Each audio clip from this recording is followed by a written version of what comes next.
It is Wednesday. It's the 5th of June. I'm Monita Rajpal. This is CNN News Center live from Hong Kong. Making news today.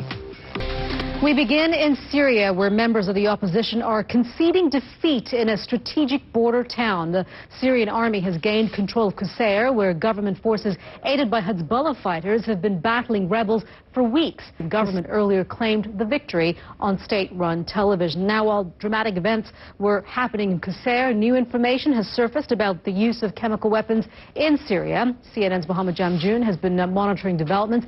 Joins us now live from Beirut. Mohammed, let's first start talking about this town of Qusayr and the reports that are suggesting that the Syrian army has retaken control of this strategic town. What more do we know about this? Well, Monita, we saw earlier in the day the Syrian regime announcing on Syrian state television that they had retaken Mohammed, control. Thank you. Mohammed Jamjoon there in Beirut. Violence in Turkey has entered a sixth day as clashes erupted in Istanbul early Wednesday. Police used tear gas and water cannon to disperse protesters in the city center. Thousands remained in Taksim Square, most of them protesting what they describe as the authoritarian rule of Prime Minister Recep Tayyip Erdogan. Nick Payton-Walsh joins us now live from Istanbul with more. Nick, how's it looking today? Monita, I'm actually in Ankara, the Turkish capital. And behind me, we've seen a substantial change in the atmosphere in the past few hours. For the first time, we're seeing Nick, thank you. Nick Payton-Walsh there live for us from Ankara. 4,500 people have been evacuated from a busy central Moscow underground station after a fire broke out in a train tunnel. The incident happened during morning rush hour near the Hotny Riyadh metro station, close to the Kremlin. Russia's emergency ministry says a power cable caught fire. 4 people were taken to hospital. Police in India say an American woman on holiday in the north of the country has been gang raped. CNN's Malika Kapoor is following this case, and she joins us now from Mumbai. What more do we know about this, Malika? Monita, we do have some more details about this particular case from the Director General of Police in this area where this alleged gang rape took place. Live for us from Mumbai. South Korea has criticized the government of Laos for deporting a group of young North Korean defectors back to their home country after accusing them of entering Laos illegally. The South Korean news agency Yonhap cites diplomatic sources as saying the South Korean foreign minister hoped to discuss the issue next week with his counterpart from Laos. One of the Australian radio presenters behind a prank call to a hospital that was looking after Britain's Duchess of Cambridge has been handed a top award by his employers.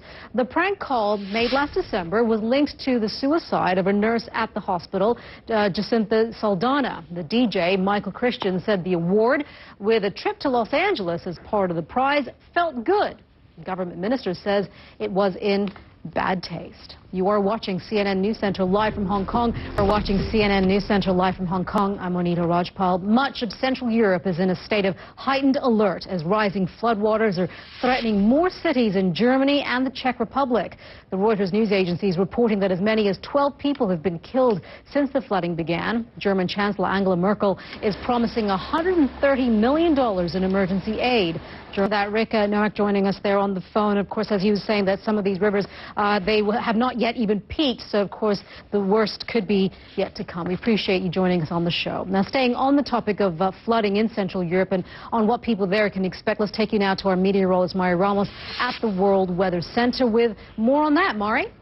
Monita, just really amazing when you see those images, and to compare it to the flood of 2002, it is actually not very far-fetched. We're really looking at a serious situation developing, affecting... Mari, thank you. Mari Ramos there at the World Weather Center. Chinese President Xi Jinping is in Mexico, where he's meeting with President Enrique Peña Nieto. This is the third stop on Mr. Xi's tour of the Americas. He is expected to focus on economic ties and tourism. China is the second largest trading partner of Latin America. But as Nick Parker reports, the trade imbalance between China and Mexico is a staggering one. Two presidents, one shared hope for improved ties. You are watching CNN News Center live from Hong Kong. Still to come, a baseball story that's making news for all the wrong reasons.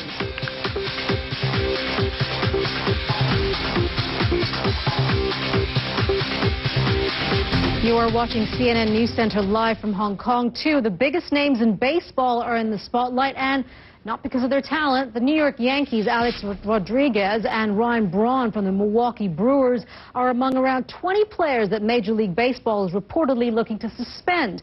This is in connection with a Florida clinic that allegedly dispensed performance-enhancing drugs. Pamela Brown has more on this developing story. She joins us now live from Yankee Stadium. Pamela, good to see you. Thanks for being with us.